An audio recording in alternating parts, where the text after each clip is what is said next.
Bonjour Jean-Michel. Bonjour. Bonjour cher gilet jaune, collègue Un gilet gilet jaune de plus, parmi tous les gilets jaunes, c'est important. Alors aujourd'hui nous sommes le mardi 18 décembre 2018 Voilà. et nous sommes au rond-point de Girac en Charente. Qui dure depuis un sacré moment d'ailleurs, c'est une place forte. Exactement. Je dis, mais qui malheureusement bientôt, d'après les dires et ce qu'on dit, va être détruite. Va être enlevée sous les ordres de M. Castaner, bien sûr, pas un autre.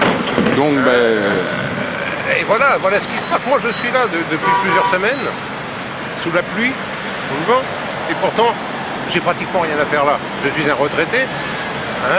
La retraite, je travaille en même temps, je suis un travailleur indépendant, donc je suis bien, mais quand je vois les gens tels qu'ils sont maintenant et ce que je vois ici en France, c'est terrifiant. oui. Pourquoi moi j'ai appris à le connaître tout simplement parmi les gens que je vois chaque jour. Les gens, je parle avec eux, je leur demande.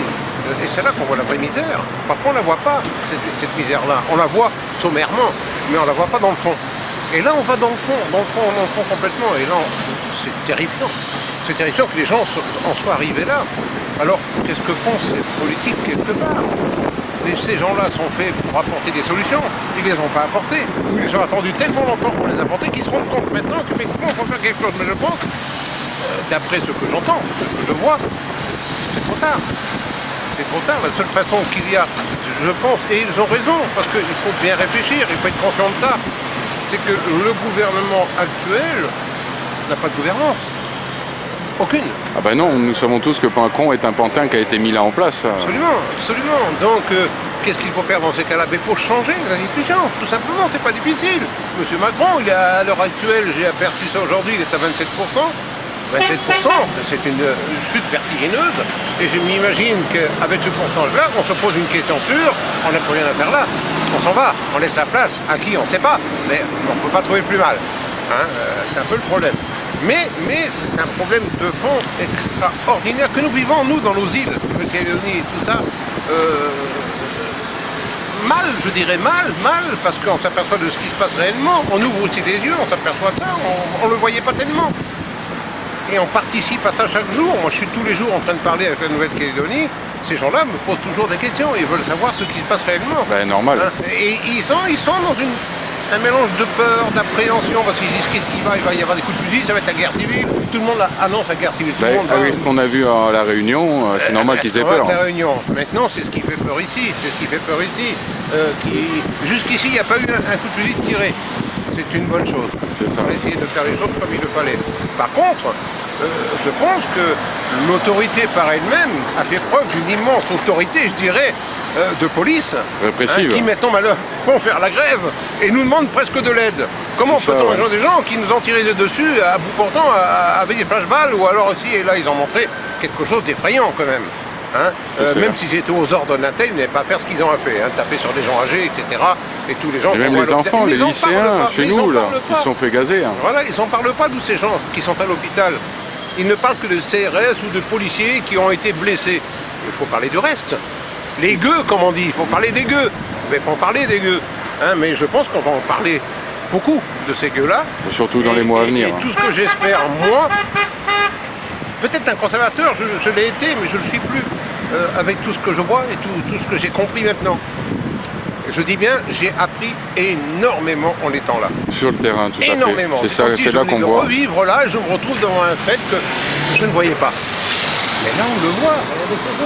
Regardez ces gens, ils souffrent, ils sont pas bien, ils sont tout froids, ils sont frais, ils s'amusent. Là, on leur dit oui, copines, ils viennent chercher des amis, etc. Mais c'est faux. C'est clair. Ces gens viennent là par une conviction. Et cette conviction, elle est là, elle existe, on les voit. Crier leur ras-le-bol d'avoir le frigo vide dès le 15, quoi. C'est magnifique de voir ça. Ils combattent, ils veulent quelque chose, ils le veulent pour quelque chose de bien précis, ils veulent vivre. Bon. Et ils combattent en plus dans une certaine forme de pacifisme, ils n'agressent personne, ils n'attaquent personne. Mais non, c'est très... Il y a pas... Bon, il y en a quelques-uns qui parfois sont un peu plus durs que d'autres, mais ça c'est partout lorsqu'il y a un rassemblement. Mais dans la majorité, ce sont des gens paisibles. On boit le café le matin, on boit le croissant, les gens nous apportent à manger. Même moi j'ai amené le thermos de café. même moi. Non, je pense qu'il faut que ça soit une chose qui s'arrête quelque part, parce qu'il le faut, ça ne peut pas continuer ces choses-là. Hein. Maintenant les concertations, je pense qu'on va prendre un grand machin qui en fume tout là, et c'est ce qu'ils nous font en ce moment. Hein. On Oui, nous en fume avec ces complètement, fausses dans des mesures réformes. qui ne veulent strictement rien dire. Ces fausses mesures.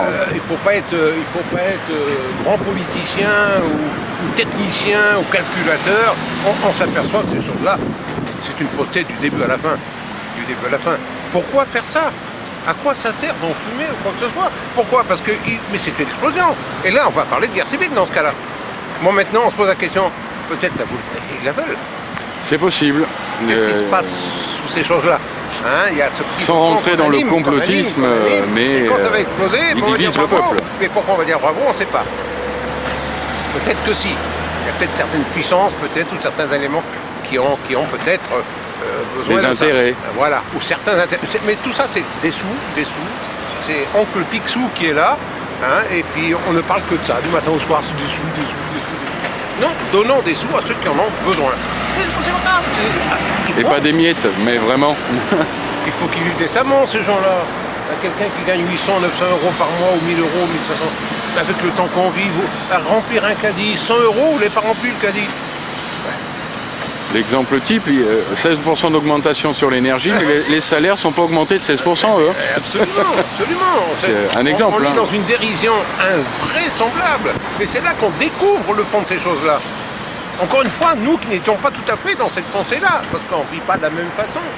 Mais quand on y est, on se rend compte vraiment que le malaise est énorme. Peut-être insoluble, on ne sait pas. Il faut que ces gens-là trouvent des solutions. Ils sont un peu payés pour ça en plus, hein, normalement. Normalement. Quand on voit que ces gens-là, pour Noël, se donnent une gratification de 8 000 euros. Là, il y a un problème. Hein. Ils se donnent 8 000 euros pour Noël. Et là, ils distribuent pour Noël 152 euros à des gens. Cadeau, 152. Nous, on prend 8 000. Alors, il faut voir les choses comme elles sont. Bonjour. Hein, donc, moi, tout ce que j'espère, c'est que les choses se finissent bien, parce que je suis un pacifique avant tout. Comme la majorité d'entre nous tous. Hein. Nous, on n'a jamais été là pour casser ou quoi que ce soit, et ça, je l'ai toujours dit, je m'en suis défendu. Mais j'espère que tout ça va finir bien. Croisons les doigts quelque part, et puis ne lâchons pas l'affaire. On va essayer de se croiser les doigts, mais je pense que l'autorité en haut ne devrait peut-être pas trop se croiser les doigts, il faut peut-être de faire attention à ce qui peut arriver. Et j'ai bien peur. Je vous remercie pour ce témoignage. C'est moi qui vous remercie.